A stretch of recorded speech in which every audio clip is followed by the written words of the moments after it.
Hi, you guys. I'm Phil Town from Rule 1 Investing, and today I want to give you guys a few book recommendations to add to your reading list this year.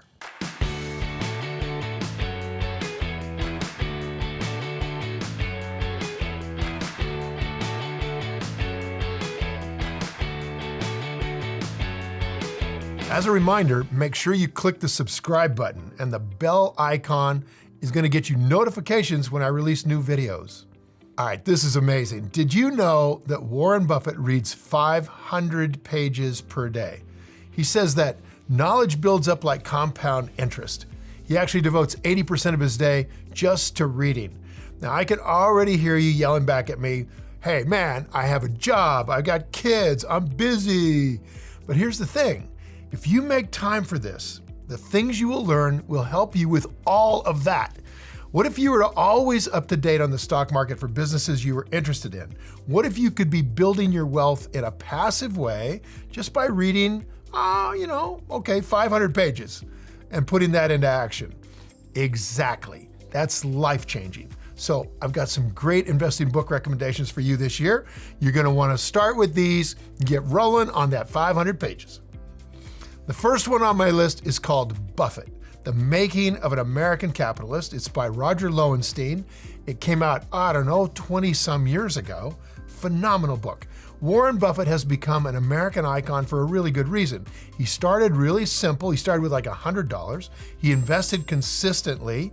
He kept living well within his budget, very modestly. He's in the same house he bought, 50 years ago. And he built a ridiculous fortune that he's now given away. In my opinion, this is the best book ever written about Warren Buffett. It's worth a read. And I'm going to go through it again for the third time right around this Christmas season. So this book digs deep into the deals Buffett made, why he chose them.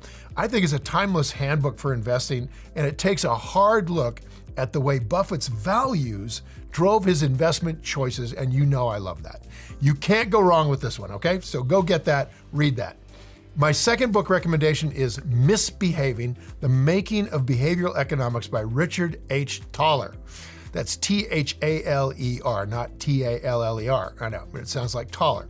Misbehaving is written by a Nobel Prize laureate who practically pioneered the field of behavioral economics. You don't need to know economics or even like it to benefit from this book. This book frames the study of economics amazingly, and it's highly relevant for anybody who wants to learn more about investing and following the whims of the market. And even better, it shows you how amazingly irrational really smart people can be. The third book I'm reading is called Principles by Ray Dalio.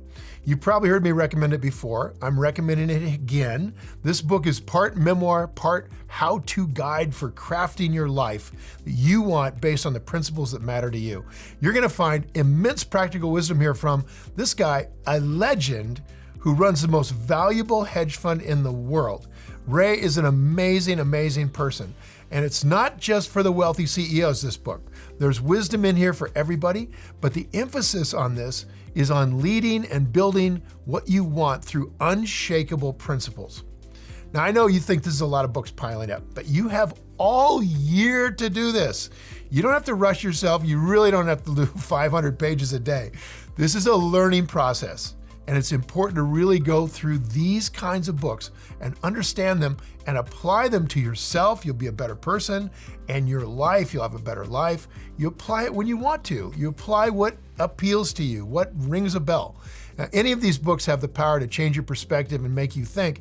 And that's why I've read a couple of them multiple times, because I read them later in my life and I learn more. Now, that being said, the fourth book I want to recommend is called Conscious Capitalism, Liberating the Heroic Spirit of Business. This one's by John Mackey, who's one of my favorite people. So capitalism has gotten bashed quite a lot in the news lately. We got socialists everywhere. Mackey was the CEO of Whole Foods. He built that company in Austin, Texas, and he started it as a raving socialist. But now what he's proposing is a very convincing argument for what he calls conscious capitalism. John calls himself a conscious capitalist. And what this is building a business or even an investment along certain guidelines that make a lot of economic sense and, here's the good thing, ethical sense about integrity, about doing the right thing. It's a great book to think about when you're evaluating the management of a company, when you're building your own company, when you're running your own life, thinking about maybe it's more than just the money that we should be thinking about here. All right, fifth, The Investment Checklist, The Art of In-Depth Research by Michael Sharon. Now, too many people base their investment decisions on their impressions about, a company's welfare, how's it gonna do, stock market swings, is it high, is it low, and other things that are emotional. That's a mistake, you guys. This book will give you a framework to deeply understand the businesses you're investing in so you can make balanced, logical decisions about your investments. It's hard to get an investment checklist just right. I'm not in love with his exactly. I'm not even in love with mine. And I like certain parts of this book because they give you an idea how to proceed to build your own. And that's the key. This book will give you a great framework to get started on building your checklist. I want you to start your checklist off really, really short, okay? We're gonna start it off with 4 things. Do you understand the business? Does it have a moat, an intrinsic characteristic that protects it against competition? Do you trust the management team and are they good at what they're doing? And finally, can you figure out the value of the business and is it on sale? So those 4 things that we call meaning, moat, management, and margin of safety.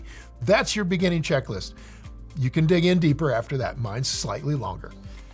All right, and finally, the 6th book, and this is the last one. This was recommended to me by my buddy Guy Spear. It's called Prisoners of Geography, 10 maps that explain everything about the world, also known as the politics of place. This is by a guy named Tim Marshall. Now, this one is definitely not a finance book, but it is a really solid read that'll give you a much more robust view, I think, of the forces that are driving the markets. That is the geopolitical forces driving the market. You're gonna learn about borders and world powers that make all the difference in today's financial world and why things are kind of the way they are around the world. Really, really interesting book. Now, you guys, here's the deal. By making the time to read through these books, you're gonna make time to put your future for financial freedom first in your life. One of the most renowned qualities of great investors, according to Charlie Munger, is that they read a lot. So if you want to be a great investor, you want to grow your wealth, you want to protect your future, you want to help your kids, then reading about investing and about the world is the way to go. Now, I'd love to hear from you guys. Do you have any other great books that you should recommend for me in 2019, and I'll spread the word. So leave a comment below with your answer and I'll be sure to read them and I'll follow up with you. So thanks for watching, you guys. Now go play. If you enjoyed this video and you feel it was valuable in teaching you more about investing and books to read, hit the like button and please share this video with your friends. And if you want more investing content, please just subscribe to my channel. We've got a lot of stuff there. And don't forget to click the button on the screen for a free gift. Thanks again for watching.